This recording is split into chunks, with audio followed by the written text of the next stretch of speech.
อยากจะซื้อบิตคอยแต่บอกว่าเราสามารถซื้อได้อยู่ใส่สมัคร Binance บ่ได้ยืนยันตัวตน Binance บ่ผ่านจะมีวิธีที่ทุกคนสามารถจะซื้อบิตคอยได้ตัวเองโดยที่บ่ได้ซื้อผ่าน Binance ซึ่งในการซื้อนี้บอกเลยว่าสะดวกและก็ซื้อง่ายทุกคนสามารถที่จะซื้อเป็นทรัพย์สินเพื่อเก็งกำไรในอนาคตได้เราสามารถที่จะซื้อผ่านแพลตฟอร์มของ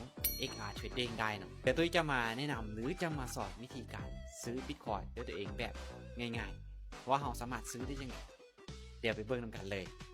เดี๋ยวตุ้ยจะพาทุกคนมาเบิ่งวิธีการซื้อ Bitcoin แบบละเอียดเนาะซึ่งซื้ออยู่ในแพลตฟอร์มของ XR Trade ได้เลยเนาะจะเป็นการซื้อในรูปแบบที่คล้ายๆกับ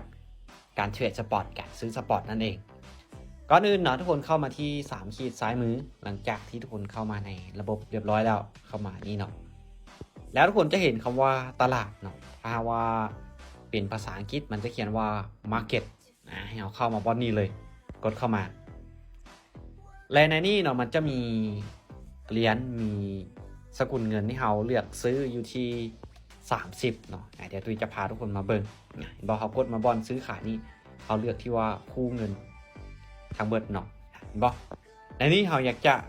ซื้อเหรียญใดก็ได้เนาะที่มีหลายของเรามี30เหรียญ30คู่เงินแต่ในนี้เดี๋ยวตุ้ยจะซื้อบิตคอยน์ได้เพราะว่า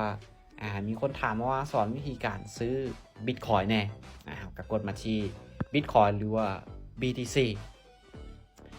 ซึ่งราคาของมันเนาะเขาจะซื้อในราคาปัจจุบันยกตัวอย่างเนาะตุ้ยจะซื้อเนาะเดี๋ยวเบิ่งเขาจะซื้ออยู่ที่เขากดตัวนี้เนาะให้เลือกมาเลือกที่ว่าเป็นจำนวน USDT เดี๋ยวเขาจะซื้ออยู่เท่าใดเขาก็กดเป็น USDT เอาขั้นต่ำนี้น่าประมาณอยู่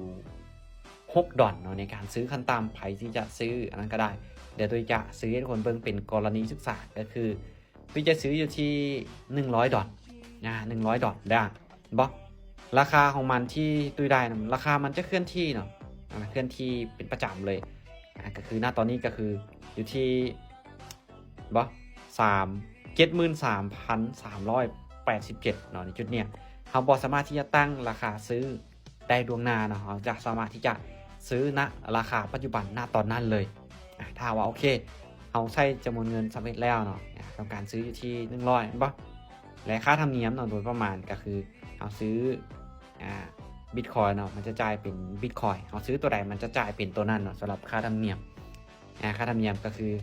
อยู่นี่เนาะ0.0000408 BTC ซื้อ100เขาเนาะมาเดี๋ยวตุ้ยจะมากดที่ซื้อเลยกดมาที่ซื้อโอเคก็ถือว่าซื้อสำเร็จบ่ก็ถือว่าซื้อสำเร็จถ้าหาว่าไผที่ซื้อครั้งแรกเนาะมันจะให้เราใส่รหัสผ่านธุรกรรมรหัสผ่านธุรกรรมรหัส6ตัวที่เราตั้งตุ้ยก็ถือว่าซื้อสำเร็จเนาะซื้อสำเร็จเดี๋ยวมาเบิ่งที่ว่ากระเป๋าของเราบัตรนี่เบิ่งกระเป๋าของเรามาเบิ่งที่ว่าทรัพย์สินของเราหรือมาเบิ่งประวัตินี่ก็ได้ปึ๊บเบิ่งทรัพย์สินของฉันนี่เห็นบ่นี่คือทรัพย์สินที่มีเนาะในตัวนี้จะเป็น100เนาะเราซื้อ100 USDT ตอนนี้และนี่คือทรัพย์สินตัวก่อนหน้านี้ตุ้ยเคยซื้อ BNB มาแล้วเนาะ BNB แต่มันก็ยังเหลืออยู่ในจุดนี้BNB ที่ตุ้ยยังมีกับมูลค่าเฉลี่ยก็ประมาณอยู่ 1.3 พอตุ้ยซื้อแล้วตุ้ยขาย